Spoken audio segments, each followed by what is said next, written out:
Temple University made the top 100 as a, institution, which is big time. We tell our recruits and all our potential prospects that they can come here and get a great education and have a life that they can set up for themselves, for a long time with a Temple degree. And the USA report proved that to be true. And, they see what we see here, and it's a hidden gem here in North Philly that, we want the world to recognize. And so to have that recognition come out the USA World Report is huge. You can get a quality education here, and, if you're an athlete, you can play high quality sports here and get a really good experience that will prepare you for life. And so kudos to Temple University and everybody involved in the university that works their butt off, including the students and the student athletes. I mean, that's an unbelievable honor that we're very proud of.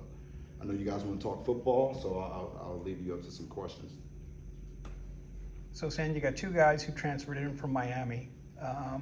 Do you talk to Camden and Allen Hay this week about, emotions or anything? You address that all the time? No, I know those two individuals. I already know where their emotions are, and I didn't talk to them about that. Again, our focus is on us.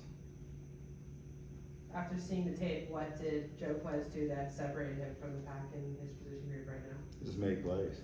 He was productive, didn't make a whole lot of mistakes, and took advantage of what the offensive line presented. And also, got yards on his own. Was able to play on contact and protect the football. Those are things that we ask of that position. Stan, how have you seen Victor evolve as a leader as the season's kind of progressed? He's just very vocal. On the field, he's the one calming force for that whole offensive line. He keeps the communication intact, making sure that we don't make mistakes, pre-snap, things of that sort. And he's a guy who's also playing through his own adversities, right? Just being beat up a little bit here and there, and a guy who can recover from his mistakes both mentally and physically. He's a great example for that room that way. Stan, I think lost in Saturday was EJ's performance and how steady he was. How important was that for EJ's confidence in the offense as a whole, especially going into the Miami game? Yeah, anytime that we have things clicking, for him, he feels protected, and you get the run game, taking the pressure off of him, having to make so many plays on his own, promotes confidence, but I never thought at any given point that he lost confidence, when things weren't not going so well for him. He's a steady Eddie, and pretty much handles adversity the same way every day, so I never felt that there was a lack of confidence, but it's always good when you can take the pressure off of him in the run game, and him feel protected and trust the line up front, and receivers making plays downfield. It's got to be good for any quarterback in that respect. Stan, it seems like, maybe outside of a couple of MAs in that first game, that your corners, your D-backs have really been executing well for 3 weeks.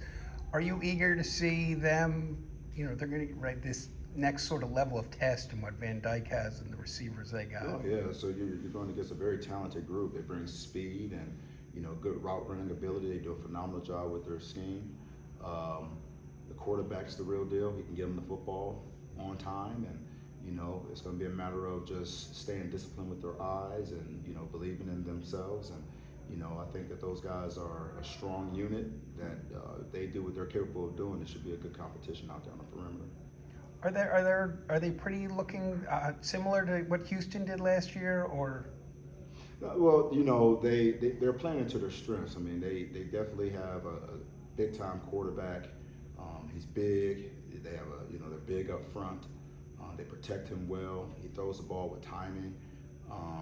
The running back's the real deal. He can hit a home run at any given point in time. So you just can't be locked into the throw game. You have to be, just disciplined with your eyes and be ready to anticipate anything that can come out of that offensive unit that Miami has. So comparing them to another team is kind of hard. I mean, they have an element of speed that we have not seen, and they got some playmakers on the perimeter. So we just got to lock in and do the best that we can to, continue to enhance our execution on defense. For Miami defensively, what challenges today give your offense this week? Very physical secondary, big and fast. Probably the most physical secondary that we've seen. Safeties come downhill, support the run like linebackers, and they can cover. A lot of speed that way. As you should know. I mean, defensive ends are the real deal. They got a lot of speed out there, a lot of good size. They bring a lot of finesse. They can transition from finesse to power at any given point in time. So we've got to really lock into fundamentals and techniques and not get, overly excited or take the wrong step, because then we'll put ourselves in harm's way that way. So we got to just really lock into the base fundamentals and techniques of what we're capable of doing. Curious on that single digit last week. Was Quay maybe going to wear number 9, but then he got scratched from the game, and so nobody got 9? No or one did that earned just 9 last week. No one earned it. Here you go. Seeing Adam Klein the last couple of games, what's like his role with the team, and how is he just helping out here? Well, he's one of our, our student assistants, and, just to have a former single digit in the building, obviously, the guys gravitate to him. He was a captain of the football team and a single digit in the offensive line room. So he's a safe haven, for when things are going a little sideways. He's a common force for those guys to talk to all the time. And he's still a real competitor.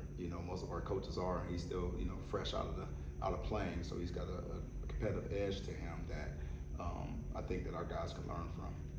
I just wanted to ask about Quincy, just his, obviously not enough for 2 touchdowns, but how's his, attitude been? It seemed very comfortable in the press conference about the role that he's in with this team. You just talk about his attitude and unselfishness to be in the role that he's in. Quincy's awesome.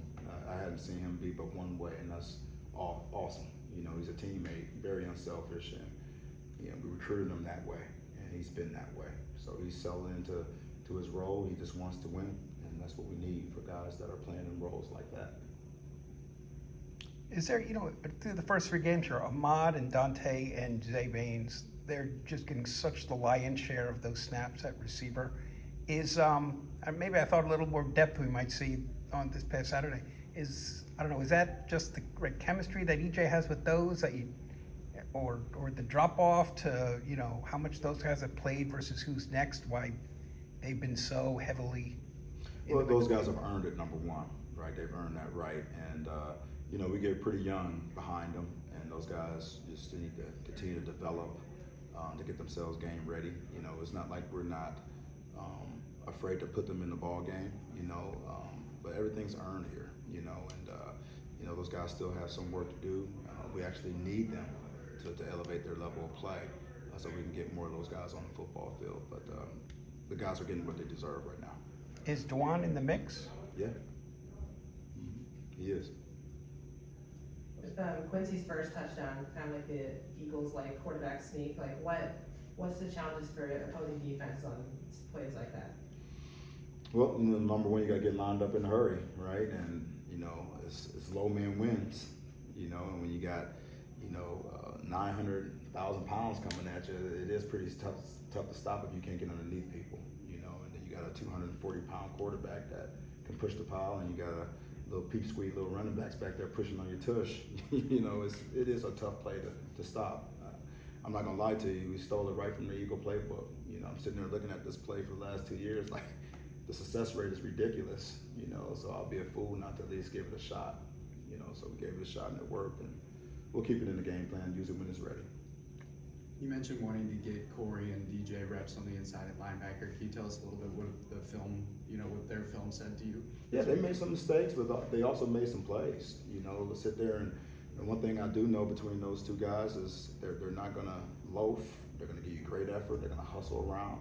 All of our guys make mistakes from here, from time to time, and they made their fair share. But it's great to get those guys those game reps so that they can just settle in and start to get a great feel for the system and what's being asked of them within the system, and to be able to put that on film and actually have that confirmed on the game, and it's motivation for those guys. So they built some confidence off of last game, and we're going to need them. We're going to need all those guys as we start to approach conference play. You're hoping for more from Jordan Smith. Seemed like sort of a slow start for him to the season coming off. Yeah, it's what I think the people that we've been playing so far have done a good job of,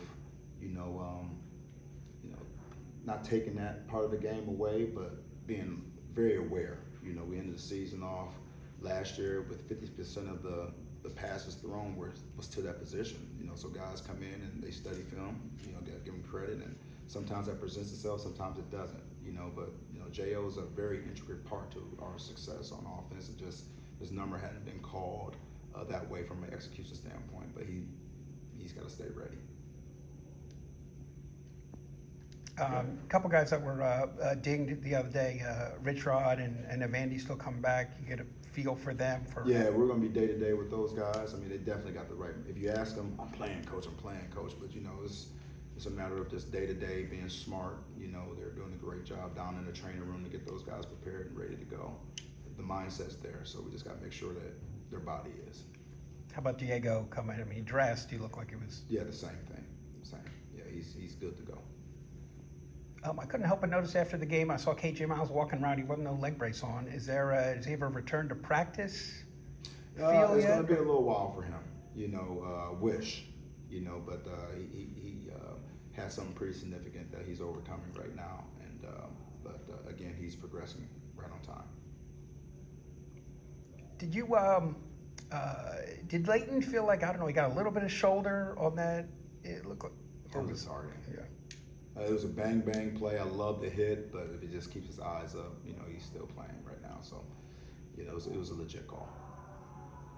You talked a little bit a couple weeks ago about needing Demeric on the team, like around the guys in the D-line group, especially with them being so thin. Has he returned to the team in some capacity? Oh, yeah, he never left the team. Yeah, you know, they need him, we need him, and he needs us. You know, I mean, a guy who worked his butt off in the offseason to get himself ready to play this year, to have that setback is something that was devastating for him.